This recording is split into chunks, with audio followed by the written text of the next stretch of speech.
As she did, a blade of air formed at its tip and sliced through the seaweed. Severed from their source, the tendrils around Jackie went limp and fell to the ground, hitting the concrete with a spattering sound. "No!" The Nereid sent more seaweed from her other arm, but Lucy was ready.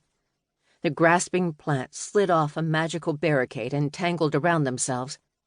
As they withdrew, Jackie slammed into the Nereid shoulder first, and the two of them fell to the ground with Jackie pinning the magical to the rough concrete. "I've got this," she said. "Go after the other guy." Lucy ran down to the water's edge, where the remaining gnome was pushing the befuddled-looking manatee into the river. The creature made a noise of protest and flapped a flipper uselessly in the air. "Last warning," Lucy called. "Step away from the manatee." "You have no right." The gnome pointed his hand at her, dark magic shimmering around his fingers. "I'm an honest merchant engaged in family business." "Honest merchants don't bring magical artifacts through illegal portals and smuggle them down the coast while they think no one is looking.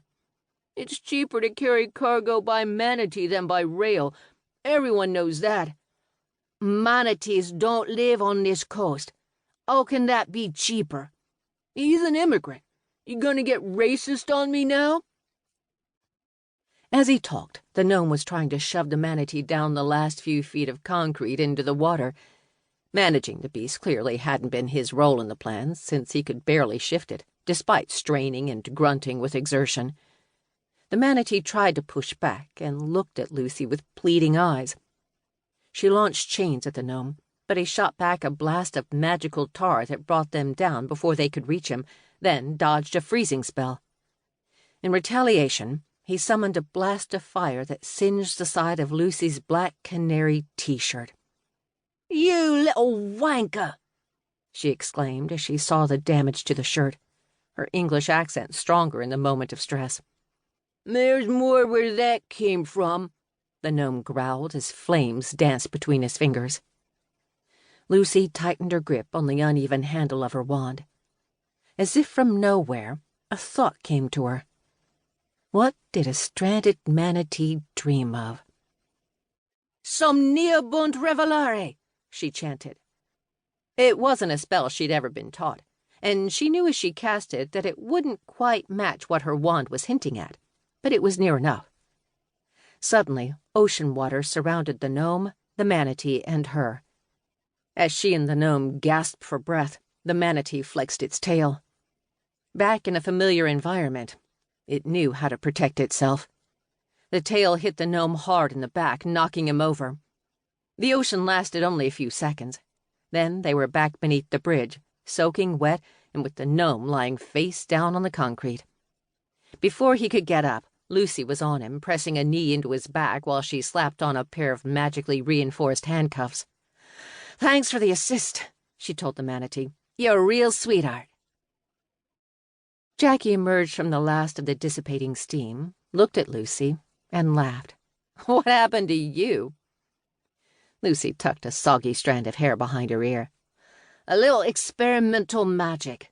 Sometimes I think this new wand has a mind of its own." "At least it's on your side." Jackie helped haul the gnome to his feet. Or at least it didn't side with this guy. They cuffed the captives together in a huddle on the bank. Then Jackie called for assistance while Lucy opened the crates. Inside was everything they had expected. Glowing crystals, bags of rune stones, magical amulets, and a couple of small grimoires. "You have some real cheek, sunshine." Lucy looked at the ocean-soaked gnome. "Skimming this sort of loot off mobster like Zero. You're lucky we're the ones who caught you, because he wouldn't have sent you anywhere as nice as Trevelson Prison." "Haven't you heard?" the gnome said. "Zero's dead. This was up for grabs." "Oh, I know about Zero. It was my family and me who took him down, with some help from friends of ours."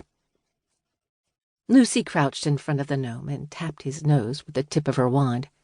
"My 8-year-old daughter spoiled Zero's magic at the height of his power. What on earth makes you think a 2-bit tosser like you could get away from me?" The gnome trembled.